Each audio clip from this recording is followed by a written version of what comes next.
What is going on, everybody? It has been a long time since I have talked to 49ers Plus Pod and Sterling Bennett. Training camp is fast approaching, so I figured we could get together, talk about some of the storylines of things going on as training camp approaches in the next couple days.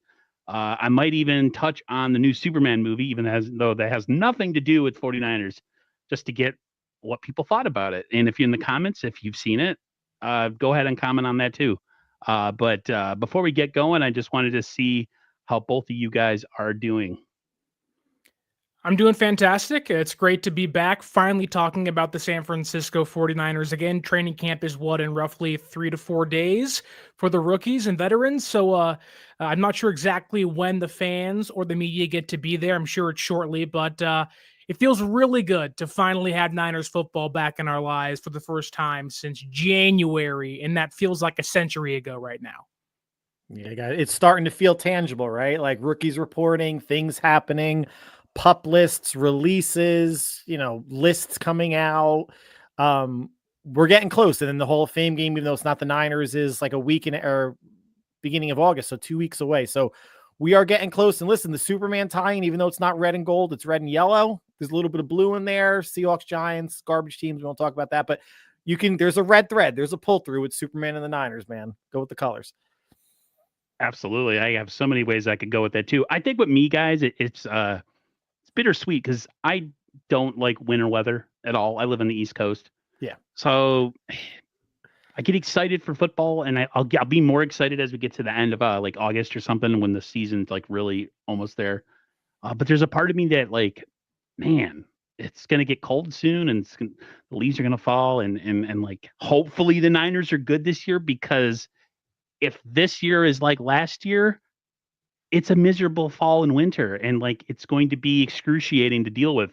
When the Niners are good, the weather doesn't matter all of a sudden, and everything else doesn't matter because we're hyped. We get on here, we talk about it, and we're excited. But when last year it was like, God, winter's taking forever to go, and then like in the Northeast, it's like late March, early April when the temperature starts to somewhat jump up into respectable numbers. So there's a part of me that is like grieving that the summer is passing by, but at the same time, like if the Niners end up being really good this year, then I guess I can deal with it. Well, see, you say that, but living in California, where the weather is primarily always nice, and if you mix that with the San Francisco 49ers being good, it's like the best time of your life because every year is just 2 thumbs up. It's always sunny. It gets a little chilly here or there, but it's overwhelmingly a positive, especially when it comes to weather and the San Francisco 49ers. Listen, I have 2 kids that are school age and a wife that's a teacher. So yeah, I don't want the summer they certainly don't want the summer to go by quickly, but the more quickly we get to September, I work from home. My kids are out of the house. My wife's out of the house. Football's back, and I'm a very happy person. So let's just get there. You'd be like Bobo. He says there's no such thing as winter when you live in Hawaii. It must be nice. Yeah. It must be nice. You got to worry about hurricanes and volcanoes up north. I know New Jersey was underwater for a little bit. I'm glad to see that you are not underwater. Because man, I was watching some of those videos, and it's just like, okay, like on the highway, their complete car underneath the water. I'm just like beside myself. So, yeah, let's get into. He said we're going to talk the movie. We'll say that for the end. I want to get into right now. Man, I was in a really good place, in a good mood with the Niners in this offseason, and it seems like the last couple of days have kind of undone me a little bit with the Jalen Jennings contract situation, and also the injury to the PUP list coming out, and you see in the injury to Ricky Parasol, which, like, for most of us, we're like kind of counting on him to be something this year because of the departure of Debo, because of Ayuk not going to be ready early on. So seeing that, man, I was pissed. Saw the Ben Barch injury that apparently it must have been away from the facility. So that pissed me off even more. So I wanted to get either of you guys can go first. Where's your head when you see stuff like that, where the offseason has been relatively stress-free, and then we start with the Jennings and the PUP drama and all that stuff?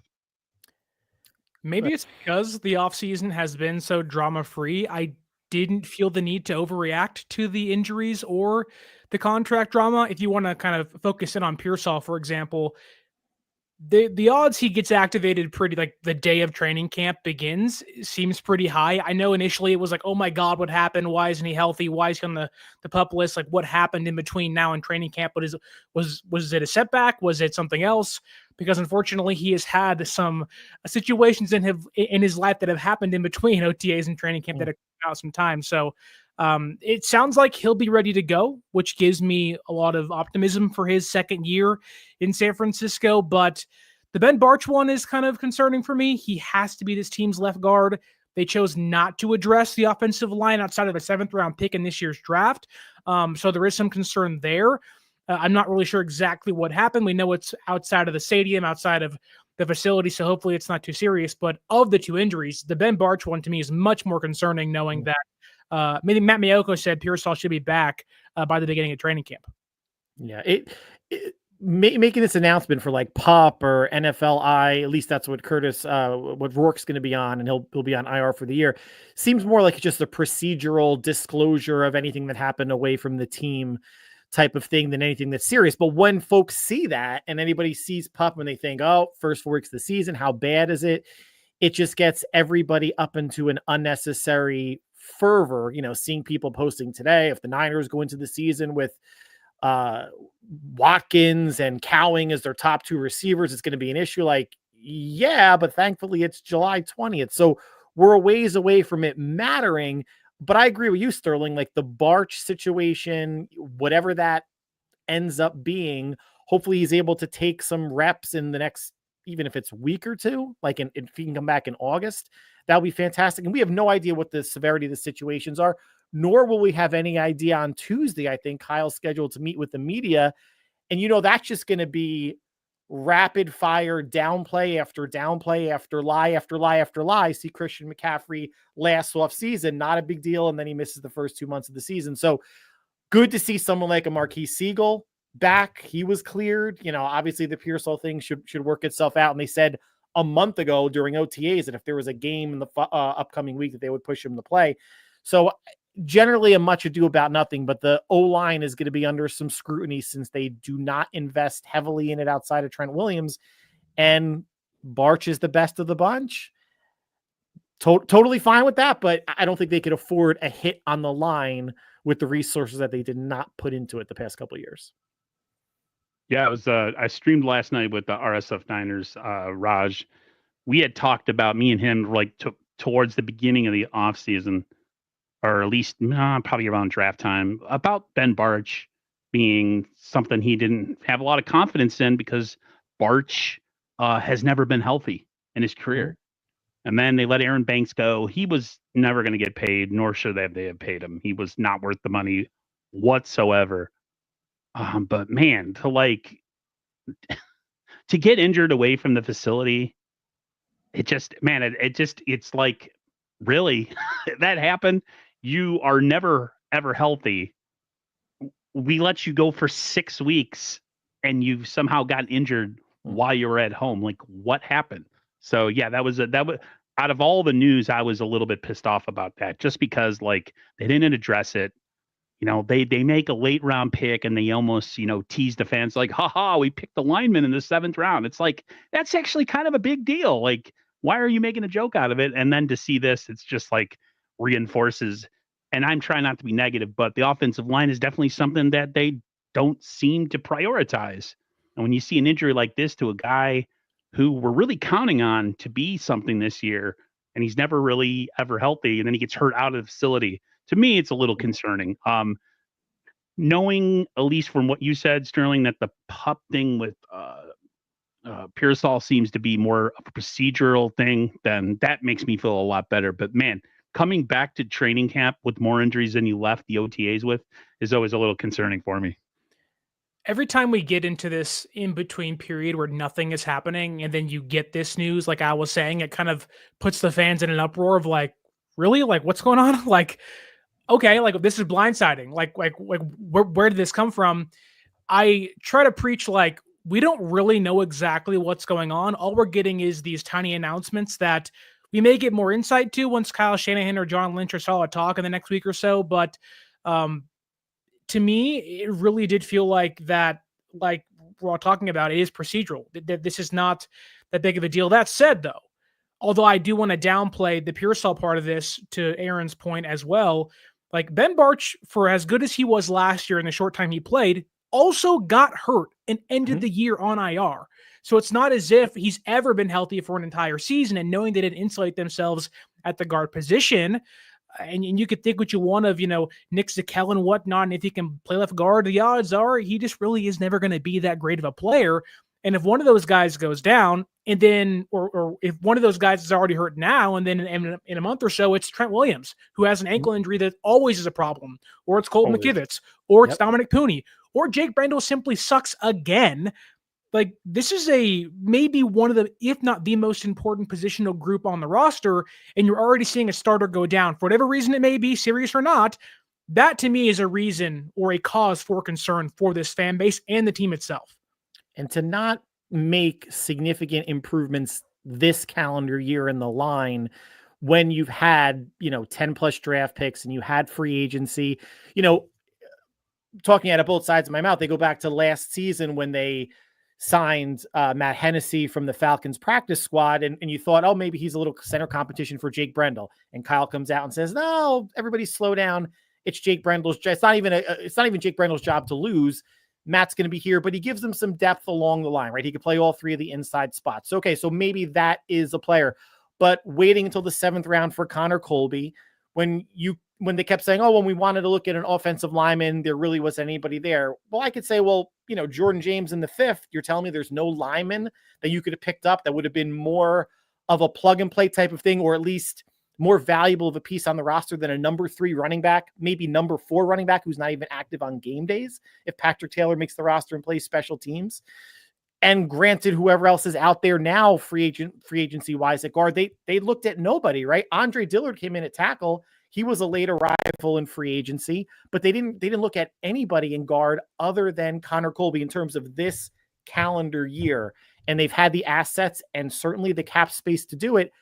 They're happy what they have. I know us and fans are not happy. Any sort of improvement that they can make along the line would be beneficial, but let's hope for good health this year, because next year is going to be all sorts of another issue with McKivitz and a bunch of others as free agents.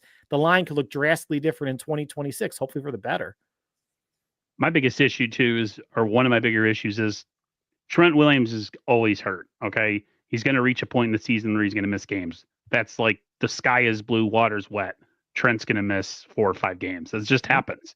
He's big, he's strong, and he's can't say he's injury prone. He's just an older, bigger guy with tiny little ankle joints that seem to get hurt every single season. And yeah, it's a huge concern when they play off the lack of offensive line. Addressing the offensive line is almost, like I said, if it's almost like a joke. Like they made the pick later in the draft and they posted something like almost to poke fun at the fans for being a little bit up in the air about it, or up in the air, but up in arms about it. Like, it's a pretty big situation considering we know how things look when our starting quarterback isn't in there. And Brock has taken some shots behind this line. He's not the biggest guy. And I don't know, man, no one's saying you have to have an all-star at every position on the offensive line because money only goes so far, but not addressing anything with other than scrap heap kind of middling free agents that, on most teams probably wouldn't be a starter. And we're thinking about them to possibly be a starter on our team, like Ben Barch. It's just, to me, it doesn't make any sense. We know this because we've all been fans since Kyle and John have been here, and we know what they prioritize. Offensive line is not it. They'll pick a running back before they'll pick a center. They'll pick a running back before they pick a tackle in the draft. They're going to waste a pick on a running back. They do it every single year. And the fact that they've had drafts where they picked a kicker in the 3rd round instead of like I said, another offensive lineman, they just don't prioritize it. They almost sometimes draft like it's a luxury. to make certain moves. And it's like, you're really not that good at certain positions to have that kind of attitude. So I don't know. It's concerning to me. At least they're well, I was gonna say at least they're transparent about it, but it wasn't Kyle or John, it was Chris Forrester, right? That came out and said, well, if you ask me, spend money on the people that actually touch the ball and score touchdowns, and we'll coach people up and worry about the offensive line, which is a strategy. It's certainly a strategy. It might not be the strategy, but what the Niners didn't do this year that they did last year was drafting for a year ahead, right? Like you take Renardo Green knowing that Ward was going to be gone. You take Malik Mustafa knowing that Hufanga is probably going to walk. But there was nothing. The only pick that they kind of made in that regard, I mean, might have been a Jordan James to get like a number 3 running back in the building if Patrick Taylor is going to be gone next year. But there was no offensive line prognostication or kind of looking out, knowing that if Jalen Moore gets $15 million from the Chiefs, what is Colton McKivitz going to get? He's gone, right? Matt Hennessy has 1 year. Ben Barch has 1 year. Burford, Zakeel, they're all on the last year of their deals. There was no replenishing, and Kyle doesn't play rookies, or at least that's what, kind of the myth or kind of what we're all, thinking about. Dominic Pooney only won the right guard spot because there was injuries in front of him. He would have been buried on the depth chart, but he at least took advantage of that opportunity and played really well in his PFF's ranking. He was like a top 10 right guard or whatever it may be. But I was just surprised that they didn't do any sort of look aheads in terms of the draft, because they did do it the past couple of years. Saved a lot of money because they let a lot of free agents walk, and a lot of folks out there were like the doom and gloom fall of the Niners, but not based on agent productivity, at least what we're seeing now. It kind of feels like the offensive line, and maybe my memory is fooling me here, but the offensive line seems to be the only positional group where they don't think ahead. Safety, cornerback, linebacker, edge rusher, defensive tackle, receiver, running back, even quarterback at time. The offensive line, it seems to be, we can, patch it up and then we'll be good to go. And, going back to the conversation earlier about Chris Forrester saying, pay the guys that touch the football. Well, unfortunately, if you don't have guys that can block for the guys that touch the football, no one's getting the football. And if you don't do that, you become the Cincinnati Bengals, a defense that gives up 45 points a game and an offense that can't score 46 because it can't move the football consistently. And I think San Francisco is in a better place than Cincinnati is, not paying 2 receivers big money, albeit that may change depending on what happens with Jalen Jennings. But I just think San Francisco, they are simultaneously in a really good place with their roster construction based on if the younger guys can grow quickly. But they're also in a very scary place walking into this training camp, that if one guy goes down here or there, there's not insulation on the offensive line. If the Pearsall injury is more serious than we believe it may be, you're talking about Jalen Jennings holding in for a new contract, maybe asking for a trade, Demarcus Robinson being popped for suspension, Ayuk's already injured, and you're walking into week 1 with Cowing and Russell Gage and Isaiah Hodgins and Jordan Watkins as your receiver saying, oh my God, it's the George Kittle, Christian McCaffrey show. And even those guys have their own injury history. You don't want to see you down again. So it seems like the season hinges on very small things that can be pivotal things happening for them, that as fans, you're just like, this can be really great, but also you can be 6-11 really quickly again if this thing goes awry. I think the one thing that has always bothered me about this team too is the injury thing has always been like this cloud that has always followed this team. Even in good seasons, we've had some pretty monstrous injuries to some pretty good people. And that's another thing that I think like they always seem to sweep under the rug. And it's just to have another season be lost because you just miss so many people due to injury is another thing that concerns me. And I'm kind of getting sick of it as an excuse. Like, I don't want to hear it anymore. Like, people could say, well, we didn't have this guy, we didn't have that guy. What was Kyle and John supposed to do? And I'm just like, I don't know, have another training, hire another training staff. There's like that underlying thing that pisses me off too about things, that it's just, again, I was talking to Raj last night. He's like, Aaron, I don't see a lot of stretching with this crew. He goes, I know it's just me being a fan in the stands and training camp, but there's one thing I'd always notice is stretching always seems to be something that doesn't seem to be very important. And this is like very like odd thing that I'm talking about, but it's just like, that's just another thing that like you said, we're so thin in so many spots, and we can't, like, health is so important this year more than it's ever been, especially on defense.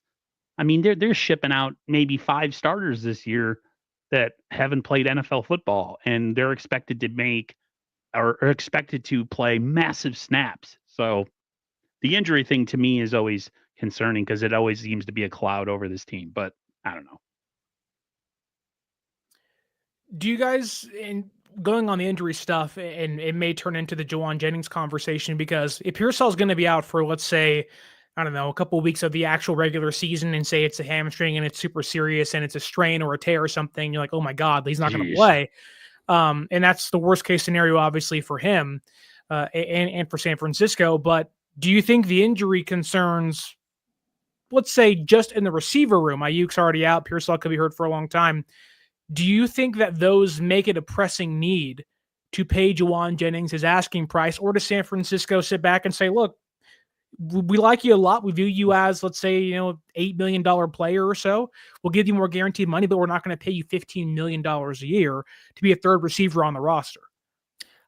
It's so tricky because the way that the offseason unfolded was giving Robinson a 2-year deal. So when you do the math, Jalen Jennings is only under contract for 1 year.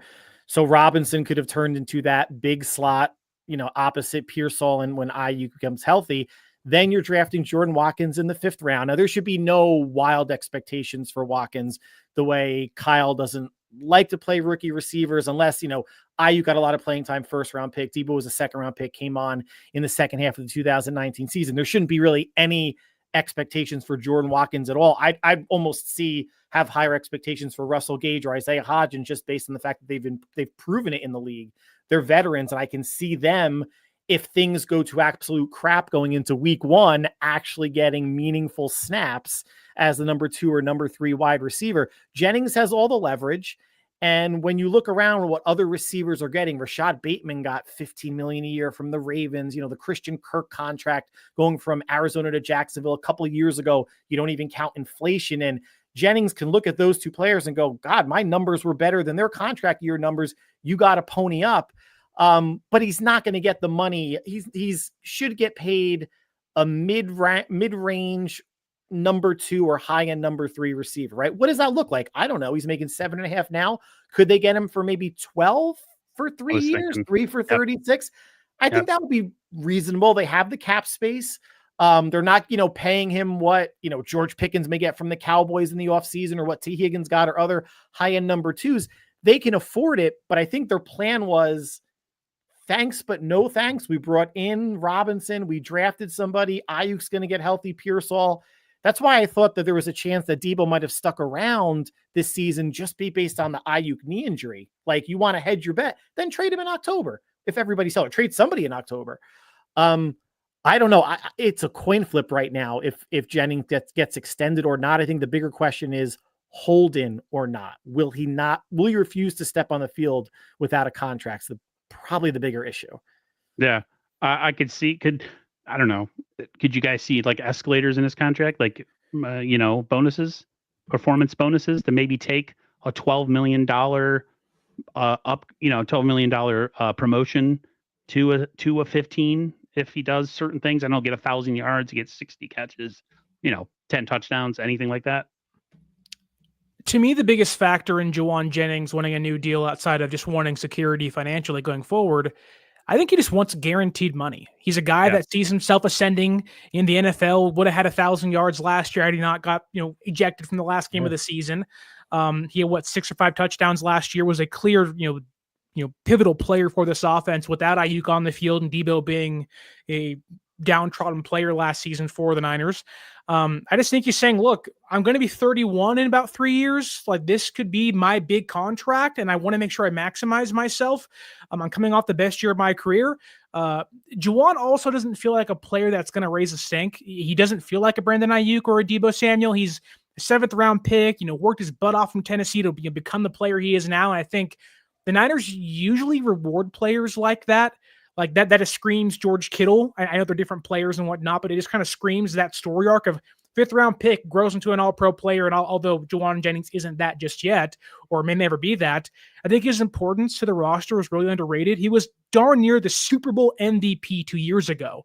And that may not matter 2 years later for San Francisco. Obviously, time will tell. But I didn't read the Demarcus Robinson signing as a Jalen Jennings replacement. I read that as we need to have protection, one, for injury, but two, I view this as if Pearsall ascends in year 2, they are going to 100% trade Brandon Ayuk in next offseason because they don't want to pay the money. They want the cap space to do things with the roster, either protect Brock Purdy.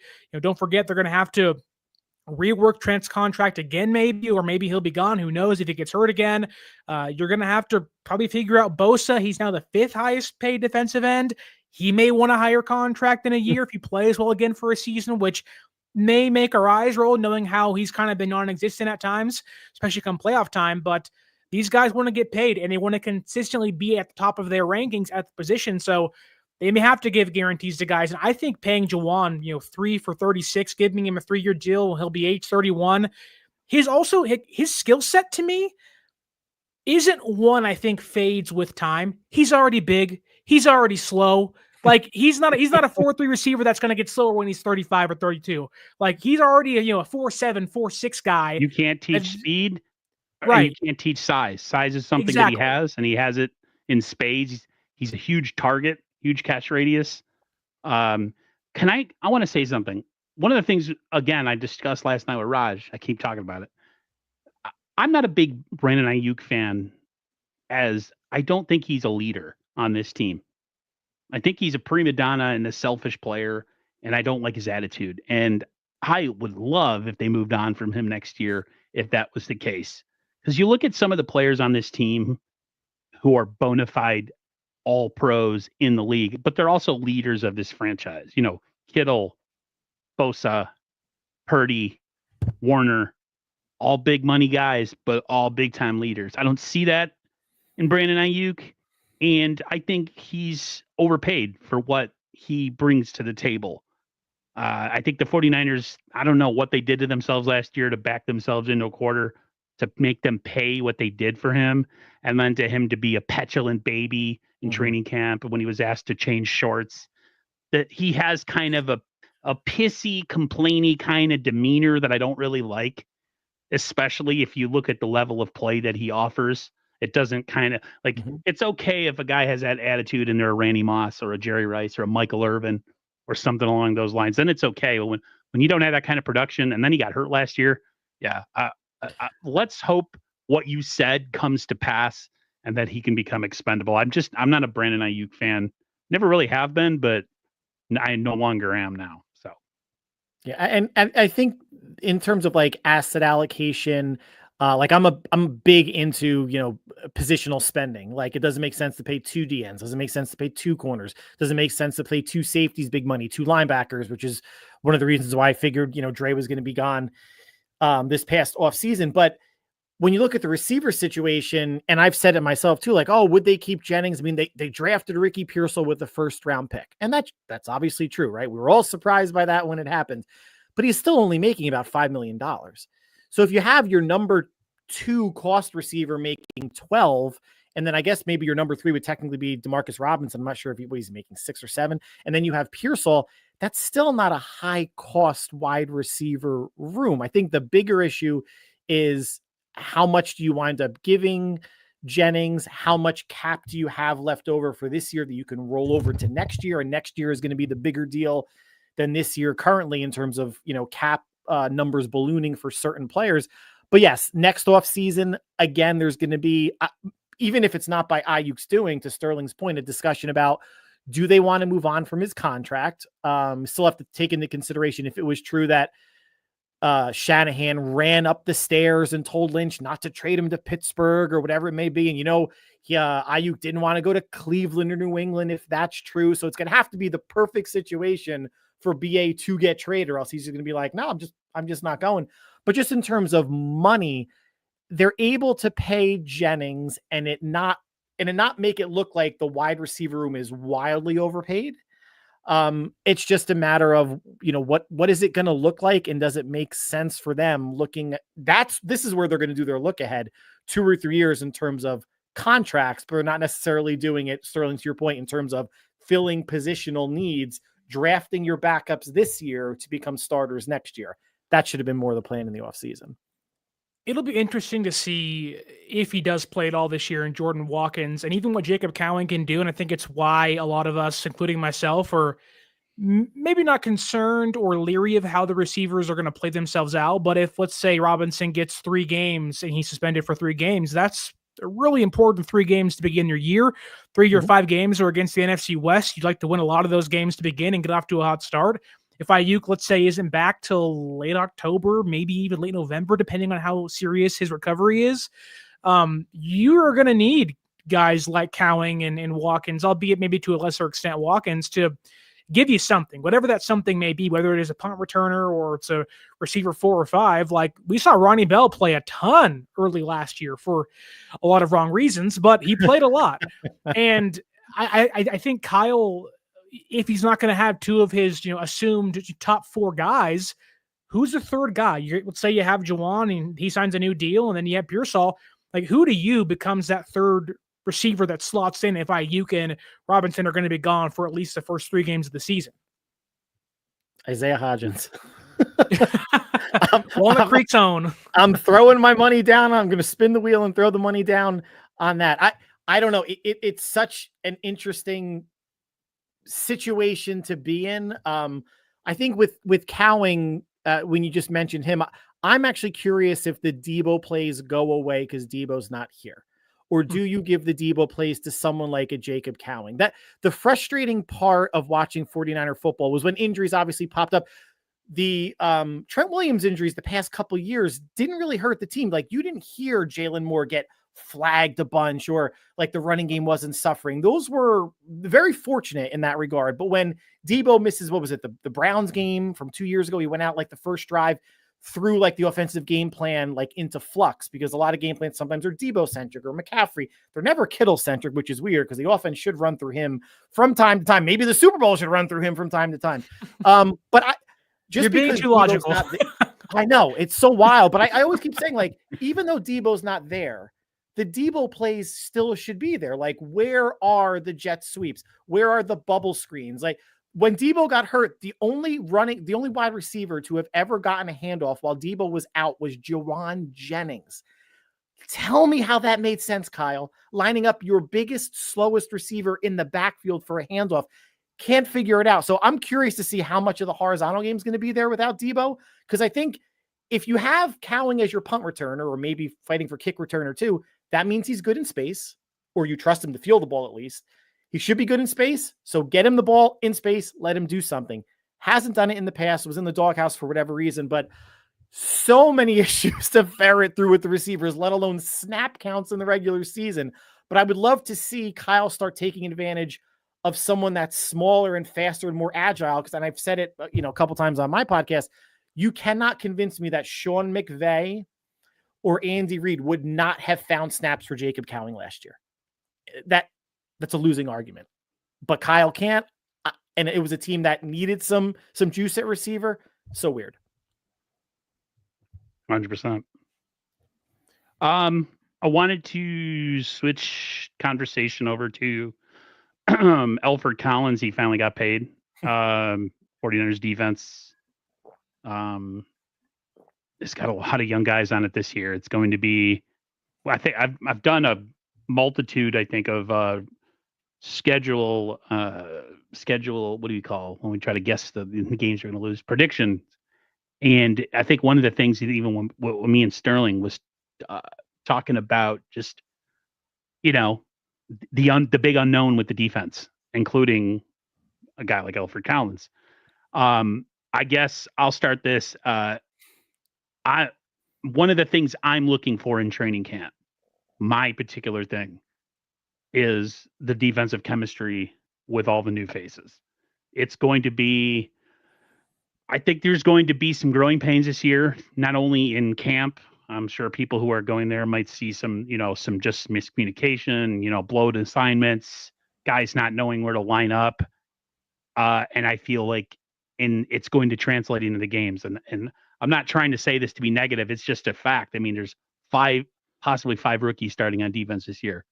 What if is it the same, or what is something you guys are looking at going into camp that either concerns you or gives you look or gives you promise when you think about it? I wouldn't even call it concern, but I think you're hitting the point on the head, Aaron. It's the defensive line for me. And I think it's why it was so important to fire Nick Sorensen. Like, imagine this defense, the same players, the same makeup, same draft picks, but Nick Sorensen's leading the charge. We are screaming at the heavens, like, what the hell is going on? This is going to be a disaster. Like, we can't do this. And I think that's why they brought back Saleh. Obviously, there's more reasons than that, just that. But I think that it was really important to have a leader of the defense, a coach that can rally the troops, bring them together, even during the games when things are going wrong, when those young players make mistakes, whether it's an offsides or being in the wrong gap or going the wrong way, whatever's happening that's incorrect, being in wrong coverages. To have that defensive coordinator on the sideline, able to bring you over, get into a huddle and kind of sort things out, discuss things. You have Fred, who they paid again this offseason. You have Bosa. They need these guys to come up and be good leaders. And I think that, I think me and Aaron talked about it during maybe the OTA periods they were having of, it's a small thing, but just having Trent Williams locked in as well early in the offseason, having and knowing how important he was to Nick Bosa's growth as an edge rusher early in his career, winning a defensive player of the year early on, like having Trent was a big part of that. And I'm hoping it can be similar to Micah Williams and even a Yetur Gross-Matos or other guys they brought in, like just having that near 40-year-old kind of wizard that plays left tackle telling you where to attack guys, how to beat me, here's your weakness. You need to grow on this stuff. Like, it sounds odd to say because I'm not concerned about it, because there are going to be mistakes, but I'm almost confident that this team is built with the coaching staff they have now. They can survive the defensive line mistakes, but that is a group that has to play well if they want to win football games this year. They have to play well. If they don't, the Seahawks got better offensively, albeit they traded away Metcalf and lost Lockett, but the Rams got Devontae Adams, and the Cardinals, for us, kind of off in the corner they were 8-9 last year. They're getting better too. So this division is going to be tough, and I don't think we can kind of afford to sit back and take how important the defensive line is lightly walking into this season. Yeah, at least with the D-line, they went the free agent. Well, actually, not even free agents. They went the trade route and the draft, right? Bringing in 2 tackles via the draft. Did not dip into free agency in terms of defensive tackles, which is interesting, right? I think the only 3 that are guaranteed to make the team are Collins, West, and basically Kevin Givens, because his entire $2.5 million contract's guaranteed. For as much as we may like or be indifferent toward Kevin Givens, he's probably going to be one of the 4 or 5 defensive tackles on the team. Then between Davis, Anderson, and Jordan Elliott, it's going to be probably like a free-for-all for at most 2 spots. But I think the Bryce Huff signing was so important basically for Mykel Williams' growth, right? Because obviously Bosa is a top 5 D end on one side. How much juice are you getting out of Yetur on the other side if he's going to be a starter? What is Sam O going to make the team? Is Robert Beal going to make the team? Where else are you getting a third down specialist to put pressure on the quarterback? So Huff coming in, their NASCAR package could look like Yetur and Williams in the middle, and then Bosa and Huff on the outside. Now assuming someone doesn't run a draw, that's a pretty good, at least athletic 4-man rush to kind of get after the quarterback. But I'm curious to see what Saleh is going to do with coverages, how he's going to mix things up. Is Upton Stout going to win the slot corner role? Do the Niners look at anybody like an Asante Samuel or anybody else to maybe play outside corner to move Debo back inside? They're probably relatively happy with, I guess it's now their 89-man roster after releasing George Odom. They haven't really picked up anybody else for spot number 90. But I'm curious if Saleh is going to go with the historic Niners rush 4, drop 7, or early in the season with Williams and Huff and learning the wide 9, is Saleh going to send more pressure? Is he going to send 5 or 6? Then does he trust anybody young in the secondary and the back end at linebacker with Nick Martin? Fortunately, I hate opening up at Seattle. I'm still scarred by the whole 2010s Legion of Boom thing. So I think Seattle's a tougher place to play than it probably is.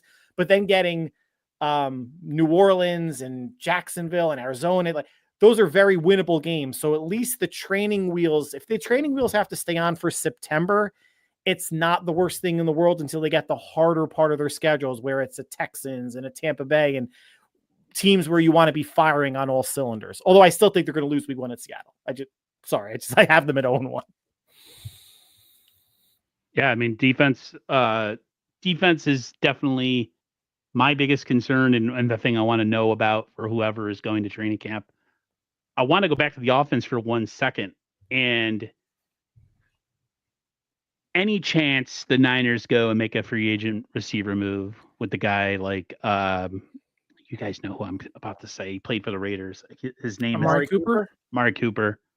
Or do you think they're staying put? Because I know that's been kind of bandied about on X. You see it every 7 to 10 posts when we're talking about wide receiver. Bring in Amari Cooper. Bring in Amari Cooper. Any chance the Niners even go that route? Or do you think the Niners are going to try to, bet on what they have within? My only question, and I'm not opposed to it, but I would only sign a player, let's say like Keenan Allen or Amari Cooper, those larger names that are going to want a larger chunk of change than, say, your average run-of-the-mill free agent wide receiver, is what happens, and maybe it's kind of a moot point at the end of the day of like, who cares? It's talent. You want to accumulate the most you possibly can. What happens when Ayuk comes back and Pearsall's healthy, and let's say Jalen Jennings gets signed and Robinson isn't suspended anymore, and you're sitting in November and you have Ayuk, Jennings, Pearsall, Robinson, Cowing, Watkins. You've got the junior Burgeon as well. You have Isaiah Hodgins and Gage, and you have Cooper. Like, you got, although some of those guys can get cut and aren't going to hurt you, but like, you're going to have 6 guys that want to play football. And some of those guys like Cowing and Watkins, you can say, just go ahead and sit on your hands. Go, put the puffy jacket on and call it a night. But you're not going to tell Amari Cooper that. You're not going to tell Keenan Allen that. Mm-hmm. And so I just really don't see them taking that route to doing so. And maybe to Vitamin Peanut Butter's that's one of the best names I've ever seen. Like, I don't know what Vitamin Peanut Butter is, but it's like the one thing you don't want to do is create a problem where you're having a veteran that's disgruntled causing issues. We talked about not wanting to do that with Jalen Jennings and how some people don't want Ayuk in the building because of the young receivers they have and impacting them in a bad way. Maybe why would you want to potentially put yourself in the same place you were last year where the guy walked off in the middle of the game because someone else got hurt and couldn't go play? It's the worst possible scenario for you. So I don't see it happening. I think they have brought in those kind of fringe NFL players to be on the bottom of the depth chart already in Hodgins and Gage. So I think they're fine. Like, if everyone's healthy and everyone's there, they're going to be fine. But even if they're not, I don't see them signing somebody else. Yeah, I think it's one of those like allure of a name that used to be great that we all as fans, maybe not myself, but younger fans like, oh yeah, so-and-so's on the free agent market, Asante Samuel. But you're not getting the Asante Samuel in his prime. You're getting a severely hampered, damaged version of what he used to be. And I think that happens all the time in free agency. We see certain names, and then it's like when San Francisco signed Braylon Edwards. Oh, the Browns, best receiver. And it was like, this guy sucks.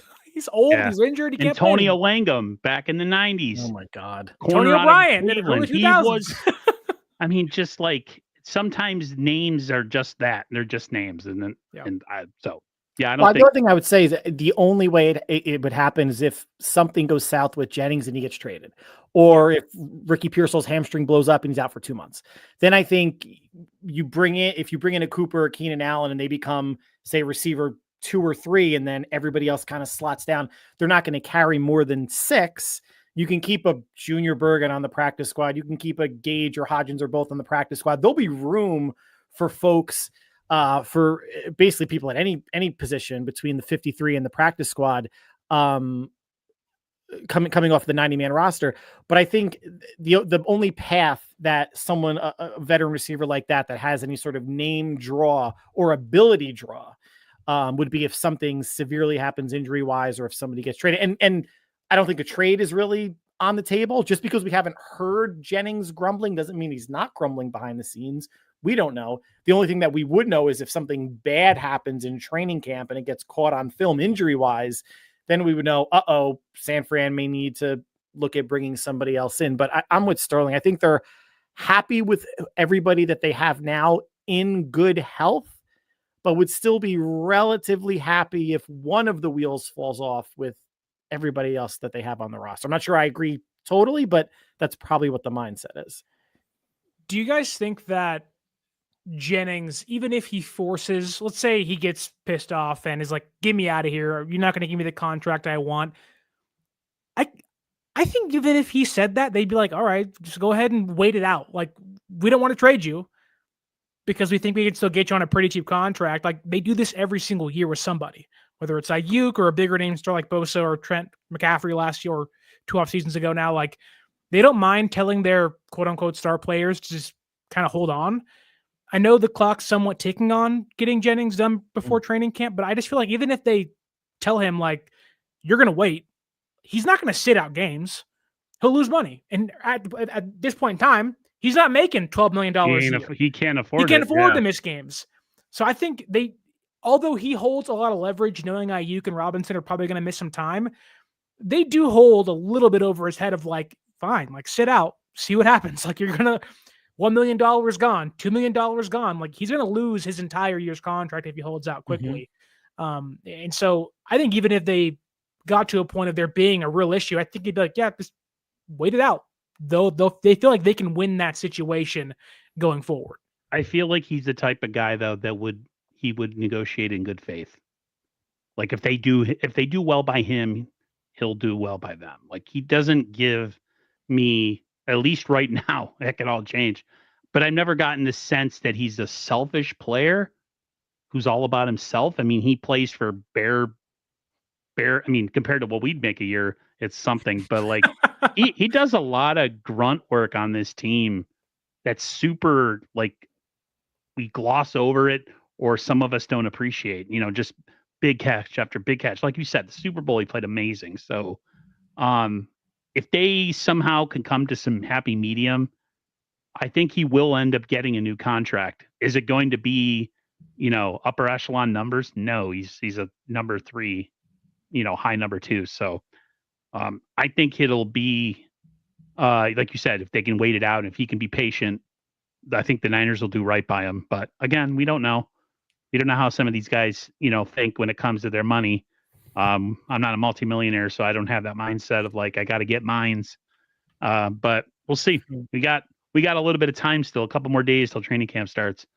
I just can't believe it's late August. Oh my God. Something I wanted to talk to you guys about. I heard this on another stream. There was a clip on X. And this is like completely off topic, something weird. I heard a discussion about Nick Bosa. This was coming from Mike from Nothing But Niners. So if you guys know who they are, go follow them. They've been around a long time doing Niner content on YouTube. One of the main reasons I actually started a YouTube channel was their channel. He essentially said in so many words that he thinks Nick Bosa is overhyped. That Nick Bosa, as good as he is, can disappear at times and be made to be forgotten about during games against, I wouldn't say better competition, but just, there's times where you watch games where you wonder if he's even playing. And for the amount of money he makes, you kind of compare him to his brother a little bit. I think he's better than his brother. I think he's less injury prone than his brother, but I can see where some people can get frustrated that it seems like he always needs to have like a legit number 1 pass rusher on the other side for him to be as effective as he usually can be. What is your guys' overall thought on that? Is that a bunch of hogwash bullcrap, or do you guys can kind of see where somebody might say that they think he's a little bit overrated?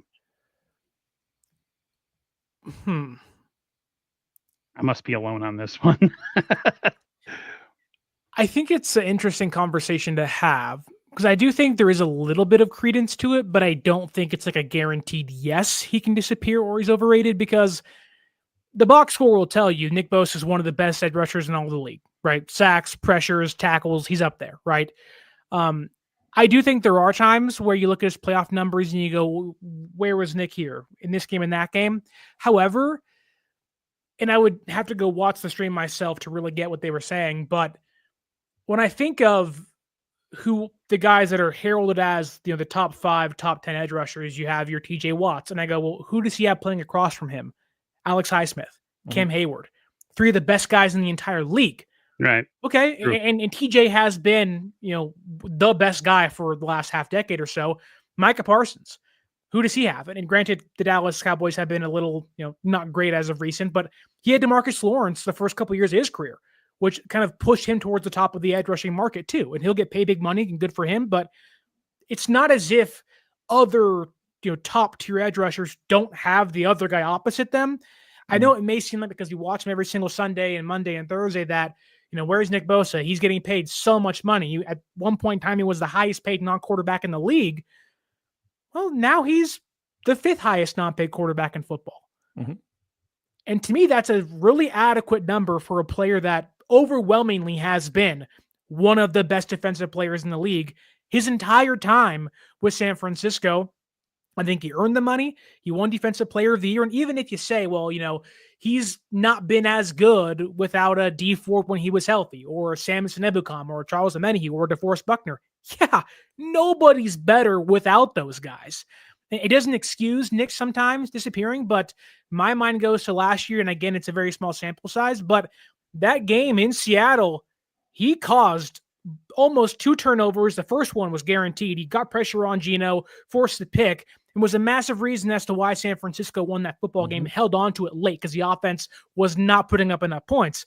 And so I know we can say that, but I think the stats, and if you went back to every single game in his entire career, I think it would almost disprove that Nick Bosa's underrated label they want to put on him.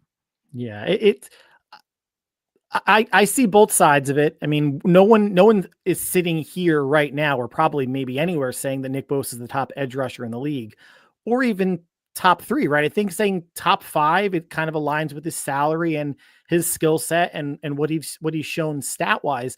So to say that he's overrated, everybody disappears at times. The great ones do on both sides of the ball.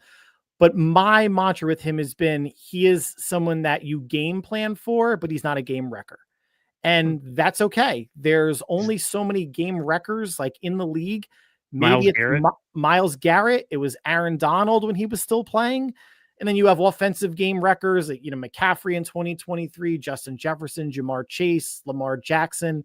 Lawrence, is he a Lawrence Taylor or Reggie White or a Bruce Smith? No, but that's okay. I mean, you're talking about generational Hall of Fame players, and maybe Bosa is on that trajectory, so to speak. But I would say from a defensive end standpoint, it's Garrett and Parsons that I would put in as game wreckers in terms of on the defensive line, and maybe some D tackles that I'm forgetting about. And I think the TJ Watt overrated conversation is probably more applicable than Nick Bosa, because he has the perception of, does he just gobble up empty stats? Are they end of game sacks? That's not putting a game away, but just, and I have multiple Steeler fan friends who I've discussed this with, and they're split. 4 of them, 2 are like, yeah, I love him. And 2 are like, yeah, he's pretty good, but not as good as everybody says. So I would lean more towards a Watt in that situation. And he's still a top 3 DN. So it's amazing. You see the numbers, you see the money, and you have certain expectations with that. And it's going to happen to Brock this year. He's going to get paid $53 million. Are we expecting him now to throw 45 touchdowns? I know probably some of the fandom, the minute he throws an interception, I told you he's not worth the money. It's just the nature of fans and fanatics and stuff.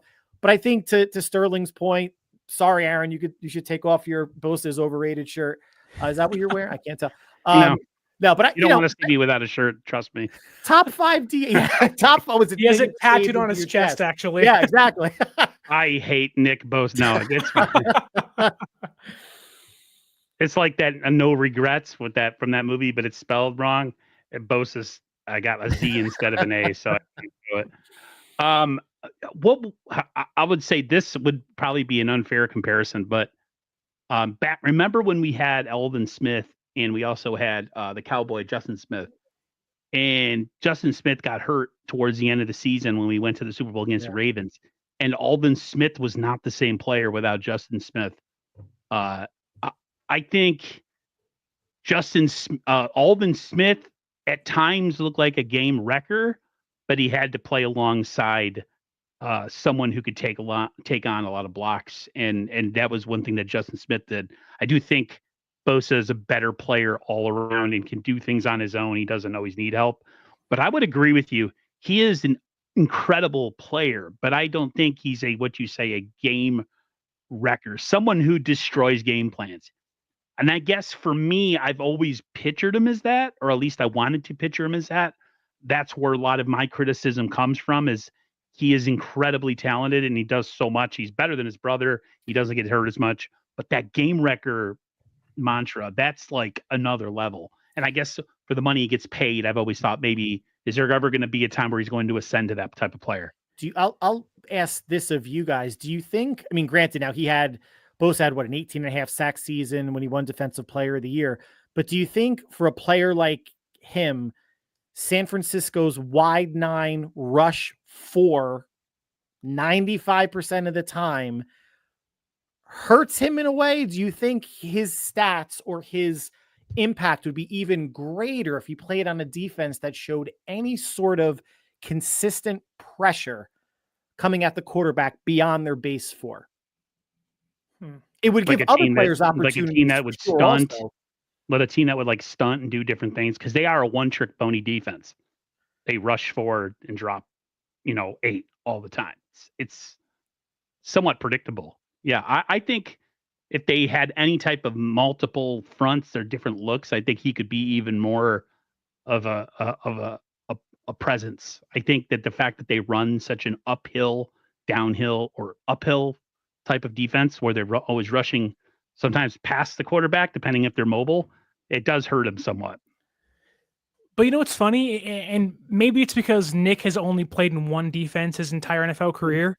I think he prefers it that way. Just let me go.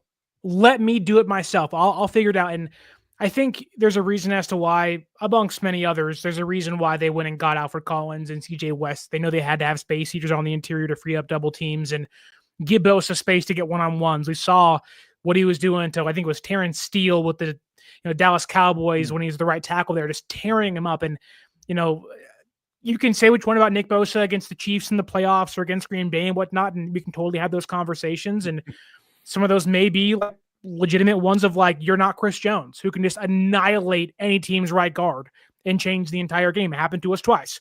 Yep. But I think for Nick, or really any edge rusher in that matter, they are reliant on the interior doing their job. And I think we're so jaded to how bad last year was. And everybody has this recency bias, whether it's higher or lower percent of it. We all have it. And I think last year was so pitiful for the defense, mainly on the defensive front, that we forget there was literally nobody worth a damn playing defensive tackle for us last season to eat up space. Hargrave got hurt 2 games into the year. And even then, what is he to us?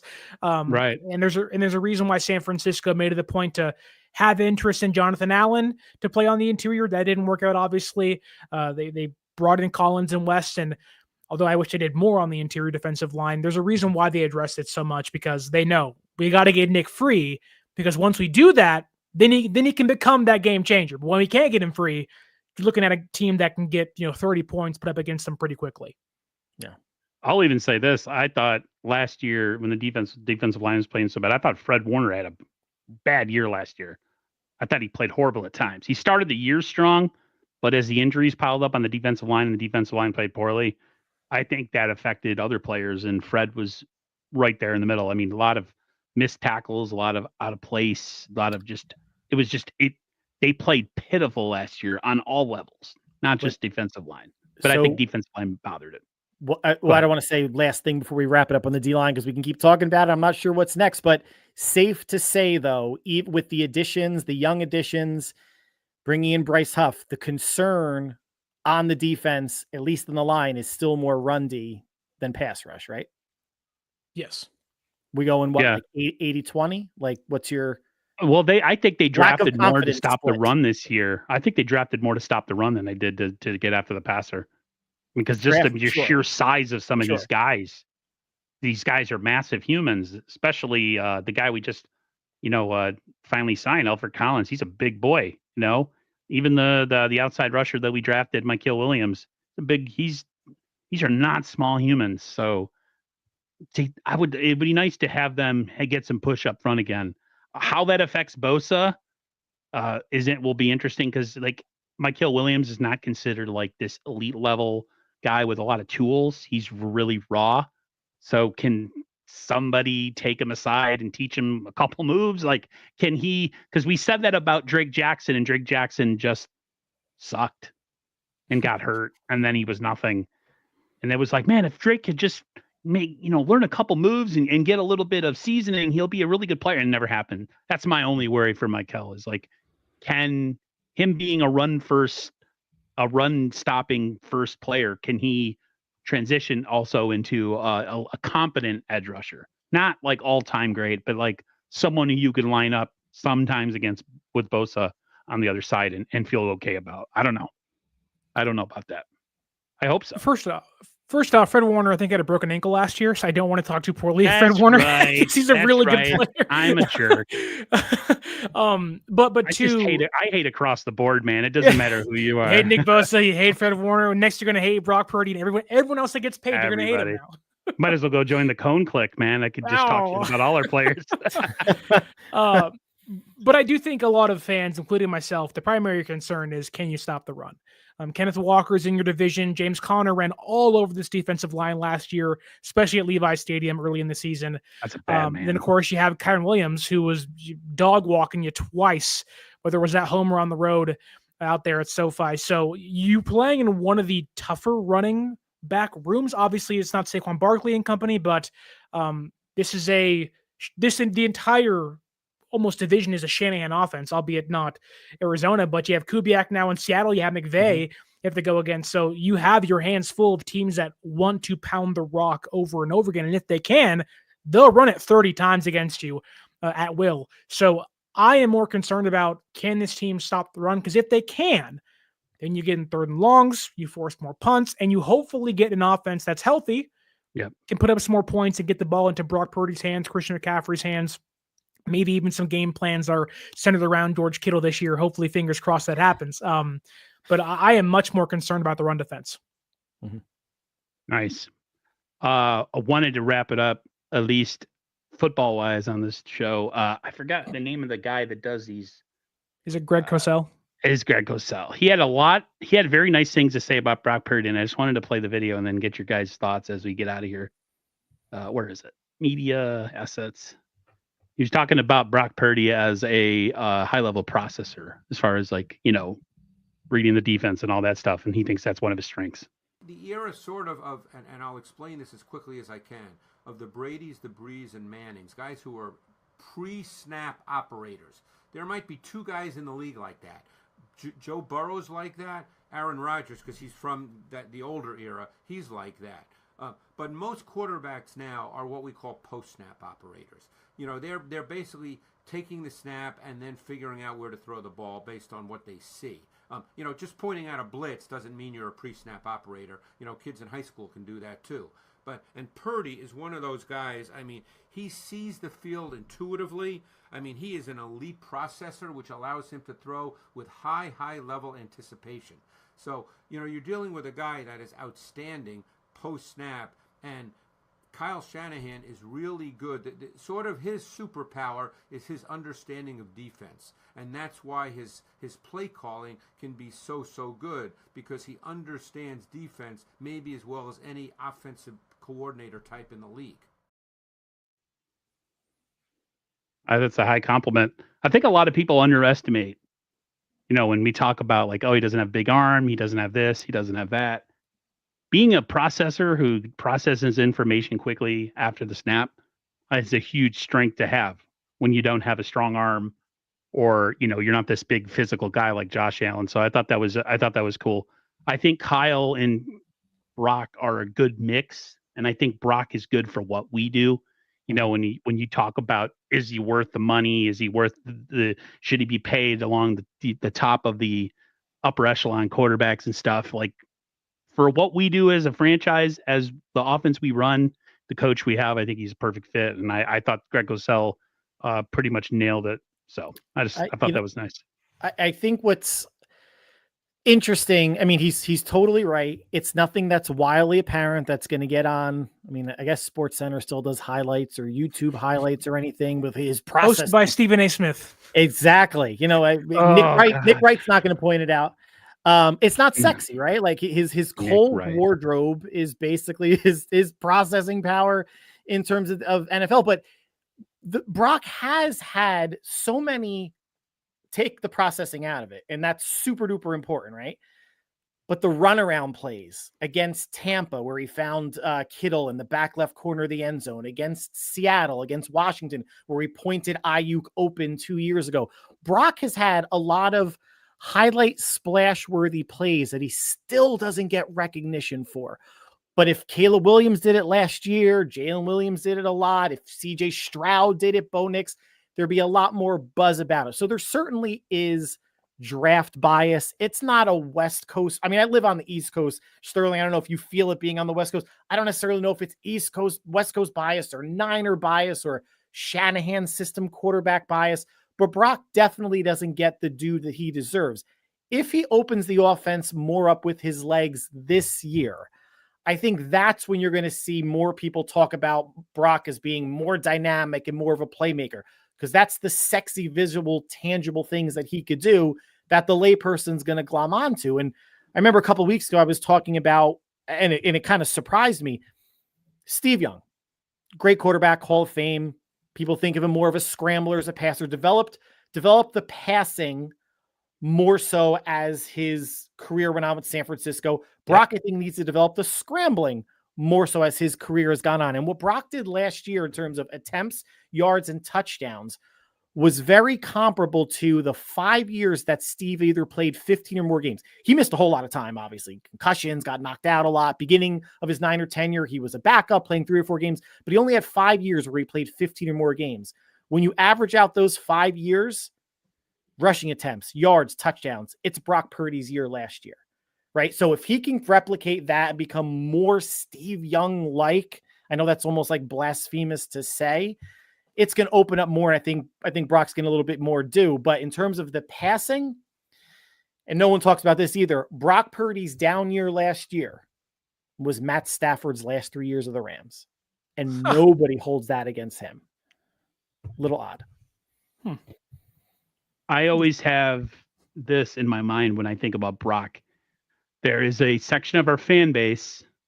They're almost as bad as like the Snyder fans that like can't let go of going to come back around the Snyderverse, and they'll just bash the new Superman. Could not bring up the new trying Superman so hard. movie. There is a section of our fan base who just won't let go of the fact that Trey Lance was a bust, and he wasn't any good, and we missed that pick. We got saved by Brock Purdy because I think Kyle and John could have been fired for missing that one, because they traded a whole bunch of stuff to get it. And there's just always going to be people that say, well, if Trey would have had time and they would have developed him and stuff, he could have done all the stuff that Brock is doing. You know, it's always the same.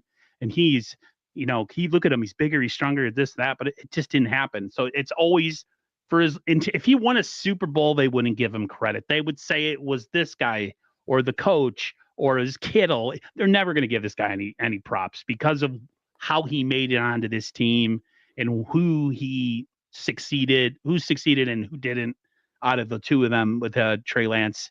It's like I said, it's like the Snyder fans, man. Like, your universe is dead. It's never coming back. But yet they're going to hashtag Twitter to death every single day, you know, bash on the new Superman movie, which I thought was great, by the way. So, yeah, that's all I got to say about that. And with that, does that transition to the DCU portion of the podcast? Sure. If you guys on here don't want to hear about this, you can leave. I don't know who in this audience has seen the new Superman movie. Give me your opinions in the comments. I thought it was good. The vibe of the movie and the tone is 180 juxtaposition of the Snyderverse. So if you can't get past that, you're probably not going to like the movie if you haven't seen it. But I was watching a bunch of stuff last night on YouTube and different directions they could go. You know, with all like the universe, you know, like the alternate universes, and maybe like a Crisis on Infinite Earths could be coming based on some of the things we're seeing. Maybe Cavill comes back from, you know, from an alternate Earth or something. Stuff like that has been talked about. I just wanted to get your guys' opinion on it. Go ahead, Sterling. Jeff, did you catch it? I did. Me and Okay. my wife and my family went and saw it, and I'll just say this: my wife doesn't like superhero movies. Like me and her went and saw Endgame together, and I geeked out when Captain America picked up the hammer, and I was like, "Oh my god, this is the greatest thing ever in my entire life. My life has peaked. I'm 22 years old. This is it. It's over." And now that I'm 28, going on 29 this year, I surprisingly can say my wife is in love with this movie. I think she Crypto, liked it more than I baby. did. And there are certainly problems with it. Pacing, I think, can be an issue at times, and Yep. it's a little overcrowded for me. I would have loved to have seen Superman maybe kick some more ass by himself compared to having the group, but they're telling an overall picture of like why it's important to have community and family and be together. Like all that makes sense to me. I understand what they're going for and stuff. I am interested to see what happens. I know the box office has been a big, point of contention with the Snyder fans and Warner Brothers and everything, but I thought it was overwhelmingly a really fun time. It's like I saw every Snyder movie in theaters, and I don't want to compare it, but like those movies to me just aren't fun. You can argue if they're good. I just think that they're just not enjoyable at times. I don't want to leave a Batman movie or a Superman movie depressed of like, oh my God, the world's over and I just can't find the next day to live through. Yeah. Whereas this movie I felt was kind of that feel good summer blockbuster you go and see. And you kind of want to leave being a better person, which I think is a really important thing nowadays of like, go spread some love in the world. Don't be an asshole, which is really important. And I think, although I would have liked to see some improvements down the road if there's a Superman 2 or in Supergirl, whenever that happens, I think they're building something I'm looking forward to seeing for the first time with DC Comics, really in a very long time. Yeah. And I'll give Zack Snyder the nod of trying something different tonally, but it was coming off of the Dark Knight trilogy, and that had to have been that tone given the late 90s Batman disasters of Batman and Robin and Batman Forever. It was like a disco with nipples on the bats. It was just horrendous all around. Superman Returns was really bad. Everything about those. So I understand like why the tonal shift was done. When people out there, if they're Snyder fans, are not saying like, oh, it was a more grounded take of like, what is grounded about an alien coming down that can fly? Like there's nothing. There's like saying, oh, the first Transformers movie was grounded. Like, but if they're Transformers, there's nothing rational or logical about it.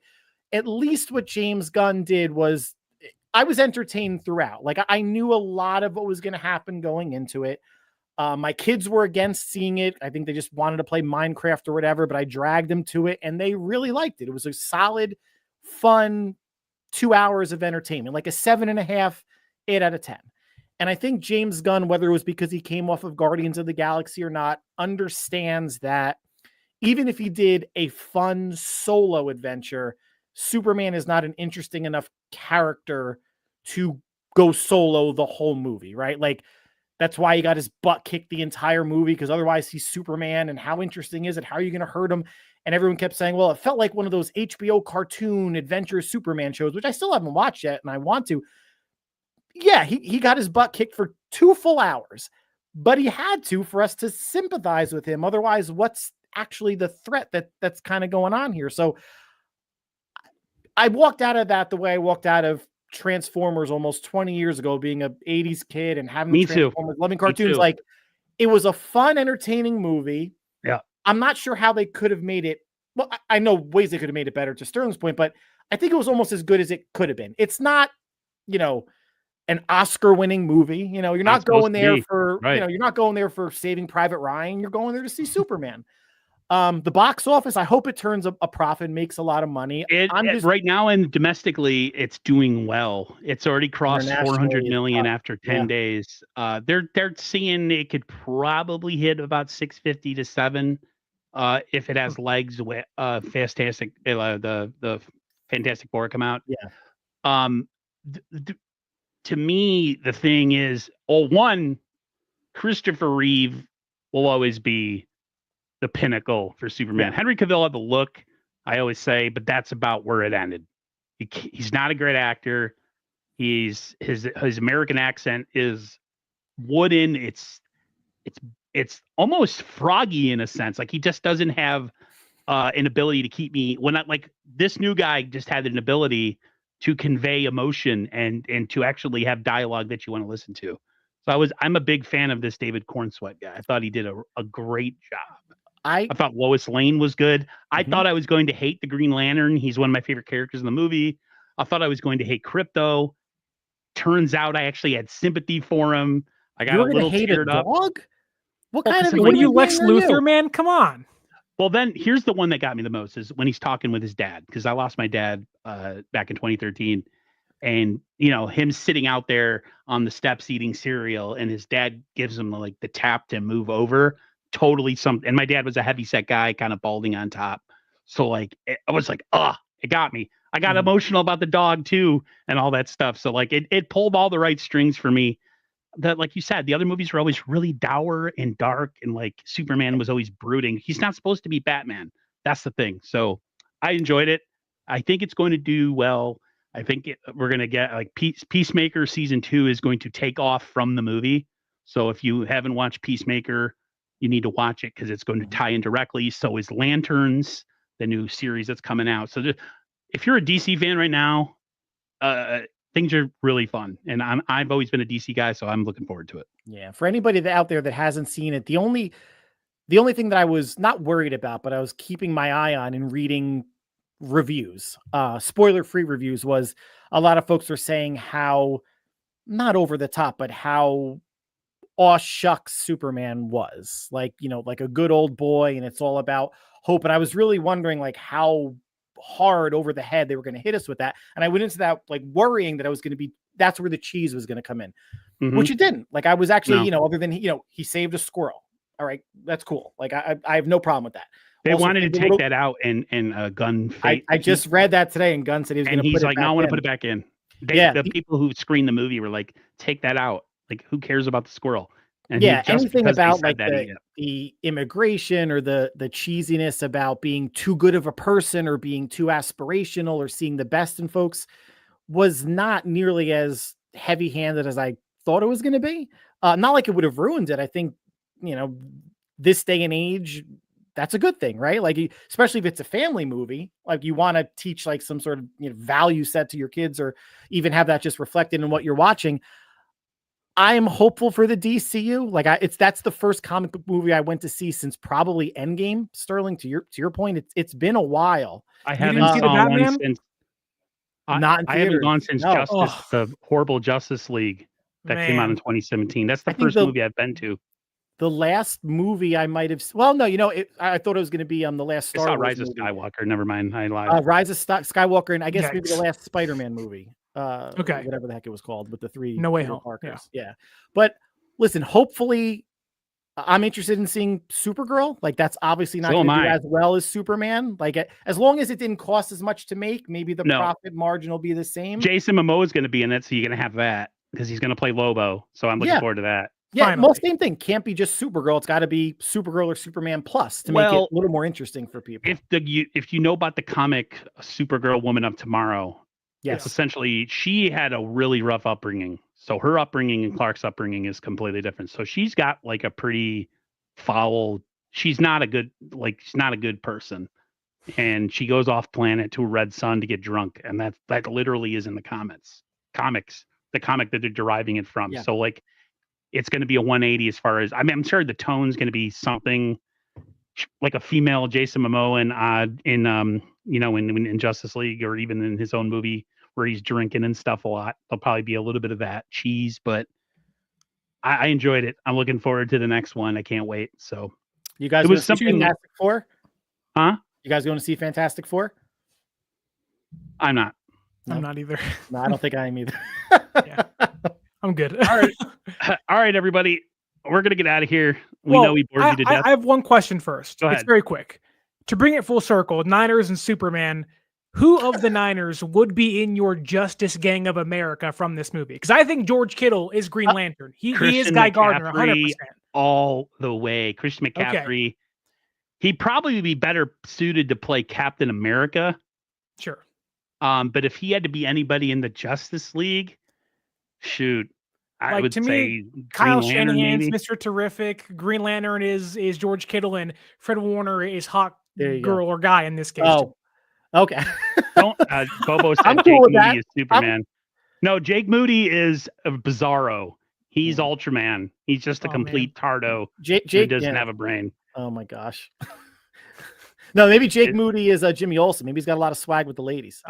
Maybe that's his saving grace. He Another does plot give Jimmy line, Olsen vibes. another plot line that I thought was going to be pointless in the movie because of like the girl taking selfies, and it actually had plot gravity towards it. I was like, really? You know, the pictures, oh look, there's stuff on somebody's desk. I was just like, that was great. So yeah. I think we're gonna get out of here before we lose the rest of the audience. End on a high note. Everybody have a great rest of your day or evening. We'll talk to you somewhere down the line. And go Niners. I hope training camp goes off without a scratch. I don't know. Hope nobody gets hurt. That's all I gotta say. Yeah. Yeah. Peace out, everybody. Have a good rest of your day.